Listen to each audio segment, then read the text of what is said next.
मैं बहुत बार बताता हूँ, आपको विश्वास नहीं होगा। हमारे शहर में हमने 4 साल पहले जो टॉयलेट का पानी था वो हमने 18 करोड़ रुपए में बेच दिया।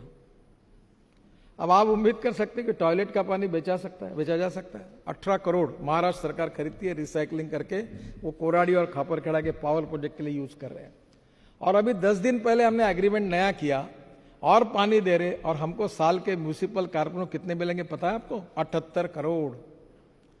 केवल टॉयलेट का पानी बेचकर हमको 78 करोड़ मिल रहे हैं। तो मैं कहता हूं कि no one is waste, you can convert waste into wealth. चाहे कोई इंसान भी वेस्ट नहीं है, चाहे कोई मटेरियल भी वेस्ट नहीं है। Appropriate technology and appropriate leadership अगर होगी तो कचरे से भी सोना बन सकता है। अभी मैं आपको अनुरोध करूंगा, यहाँ उत्तर प्रदेश के बहुत से, बिहार के, झारखंड के विधायक होंगे। अभी ये एक पानी जो हमने निकाला, ये पानी से अभी हम मीथेन निकाल रहे हैं नागपुर में, और मीथेन से CO2 अलग करके बायो CNG निकालकर 50 से 55 बसेस उस पर चला रहे हैं। Pollution free, cost effective import substitute. अब ये गंगा के किनारे पर मैं 125 बायोडाइजेस्टर बना रहा हूं, और ये यमुना पे बना रहा हूं, ये दिल्ली में है, पानीपत से शुरू है। 40 उपनदी और नाले हैं जहां भी हम लोग काम कर रहे हैं। 189 प्रोजेक्ट्स कर रहे हैं, 25,000 करोड़ खर्चा कर रहे हैं। 100% हम पैसा खर्चा कर रहे हैं। अब मेरी योजना ये है कि जिसके लिए मैं आपसे अनुरोध करता हूं कि गंगा के किनारे पर जो विधायक वो सामने आए, वो जो बायोडाइजेस्टर से पानी शुद्ध होगा। तो मैं पावर मंत्री जी के पास गया, मैंने कहा आप मेरे गंगा के लिए मुझे आपका एक सहयोग चाहिए कि गंगा के किनारे पर टोटल 24 पावर प्रोजेक्ट है। बिहार में है, झारखंड में है, उत्तर प्रदेश में है, ये सभी गंगा के किनारे पर है। तो आप उसमें मेरा पानी आप पावर जनरेशन के लिए यूज करो। गंगा का सीवेज वाटर मैं अच्छा करके आपको देता हूँ। ये पाइपलाइन से पहुंचा तो 1 आध पैसा शायद बिजली महंगी होगी, पर शायद सस्ता भी हो सकता है।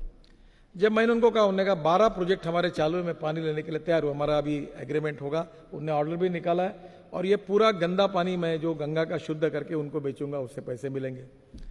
फिर मैं रेलवे मिनिस्ट्री के पास गया, मतलब आपकी जो गंगा के किनारे पर रेलवे स्टेशन है, जो गाड़ियाँ जाती हो, धोते हो, तो गाड़ी धोने के लिए हमारा पानी यूज करो, आप खरीद लो तो उससे पैसे मिलेंगे। अब वो पानी को हम बेचेंगे, उसके बाद उसी पानी से मीथेन निकालकर CO2 अलग करके, वो CO2 से भी आइस क्यूब बनती है। आज बड़े बड़े 5 स्टार होटल में जो ड्रिंक्स लेते हैं तो जो आइस क्यूब होती है वो इससे बनते हैं। तो मैंने उनको कहा कि आप एक काम करिए कि ये जो बायो CNG है, इससे बसेस चलेगी, ट्रक चलेगी, ये सब बातें संभव है। तो गंगा ये हमारे लिए वरदान बन सकती है, हमारे रोजगार का साधन बन सकती है। अभी मैं परसों टुटीकोरिन गया था तमिलनाडु में, और मैं सोच रहा था कि इतना धूप थी, पानी नहीं है, सब लोग अस्वस्थ हो रहे थे। तो मैंने कुछ इंजीनियर्स को बुलाया था, और अब ये नई कल्पना ऐसी मेरे मन में आउट ऑफ बॉक्स बातें बहुत आती है।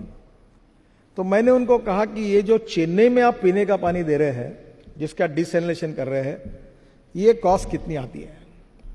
तो उन्होंने कहा सर अब टेक्नोलॉजी बहुत सस्ती हो गई है। बहुत खिंचातानी करके उन्होंने मुझे कहा कि 5 पैसे पर लीटर अच्छा शुद्ध स्वच्छ जल मिल सकता है। अब मैंने कहा इसको समुद्र में हम अगर सोलर एनर्जी पर अगर ये सिस्टम चलाएंगे तो बोले और पैसे कम हो सकते हैं।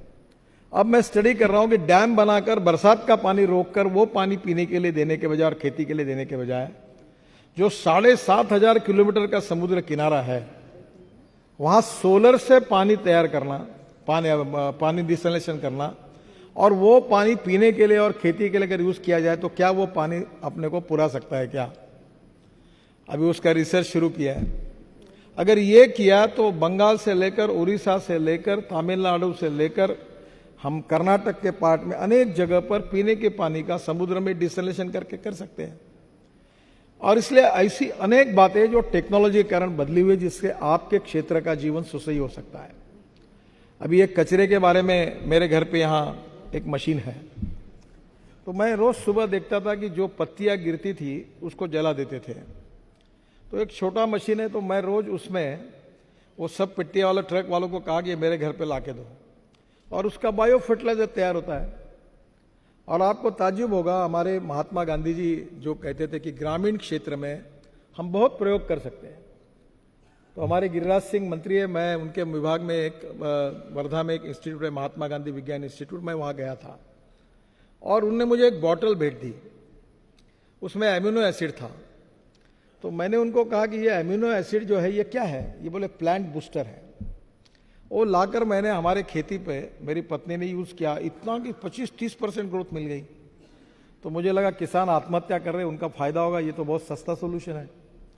तो मुझे लगा इसमें राजनीति भी होगी कि नागपुर में जो हेयर कटिंग सलून और ब्यूटी पार्लर वाले हैं उनके 50 रुपये किलो में अगर बाल खरीदी करूँगा तो उनको भी जरा अच्छा लगेगा कि वो फेंक देते थे। तो मुझे लगा कि नागपुर में मुझे 500-600 टन बाल मिल जाएगी, क्योंकि मुझे कल्पना ही नहीं थी कि बाल इतने हेयर कटिंग सलून है, इतने ब्यूटी पार्लर है। सबको मैंने इकट्ठा किया और मैंने कहा मैं 50 रुपये किलो से बाल खरीदी करूँगा, आप मुझे बाल दो। 1 महीने के बाद बाल मिले तो 50 किलो ही निकले। तब मेरे ध्यान में आया कि बाल इतने हल्के होते हैं कि इतने नहीं मिलते।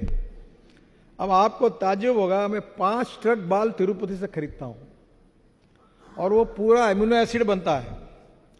फिर एक राज्यसभा में एक MP है अभी, डॉक्टर विकास महात्मा, उनको पद्मश्री मिली है, वो जो भेड़ बकरी का उस कम्युनिटी से है।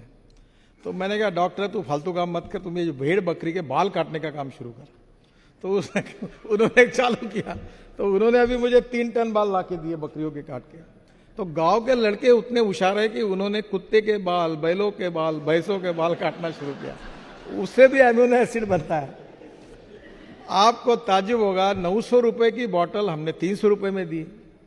धंधा नहीं करना था। अब इतना मार्केट में पॉपुलर हुआ कि पिछले मार्च में हमको 3.5 करोड़ रुपए प्रॉफिट हुआ। अब वो एमिनो एसिड जो था उसके माइक्रोन्यूट्रिएंट्स बना रहे, उसके लेबोरेटरी तैयार की, और वो करते करते हमारे यहाँ ऐसे आप जैसे तरुण लोग काम करते थे। तो उन्होंने कहा कि ये जो बायो फर्टिलाइजर हम तैयार करें प्रेस मड से, प्रेस मड और स्पेंट वॉश जो शुगर मिल में आता है, इसमें एमिनो एसिड डालो, इसकी NPK वैल्यू बढ़ेगी। तो उन्होंने एमिनो एसिड बना के वो खाद अच्छा तैयार किया। तो किसी को तो भी ध्यान में है कि दुबई के सरकार को ये खाद चाहिए, तो उसने भी 1 किलो बैग को ठप्पा मार के सर्टिफिकेट दे के बेच दिया, पता भी नहीं किसी को। दुबई के सरकार का लेटर आया कि आपका खाद अप्रूव हुआ। बाद में पता लगा कि सबसे अच्छा वही खाद था और 180 करोड़ रुपए का ऑर्डर मिला। और अभी बाल कम पड़ रहे हैं, अभी वो अब पूरा एक्सपोर्ट हो रहा है। अभी 90 कंटेनर चले गए पर बाल कम है। तो अभी मैं कहता हूं बच्चों को कोमड़ी के लाओ और कोई कुत्ते के लाओ, बकरी के लाओ, भैंसों के लाओ, बाल चाओ। तो वो तिरुपति से पूरे बाल लेके उसका नहीं। दिस इज, मैं जो आपको बता रहा हूं कि आपके पास अगर टेक्नोलॉजी है, आपके पास दिमाग है, आपके पास विजन है, आपके पास आउट ऑफ बॉक्स विचार करने की ताकत है, तो पैसे वगैरह की कोई जरूरत नहीं है, कोई जरूरत नहीं। आप यू कैन मेक मिरेकल्स।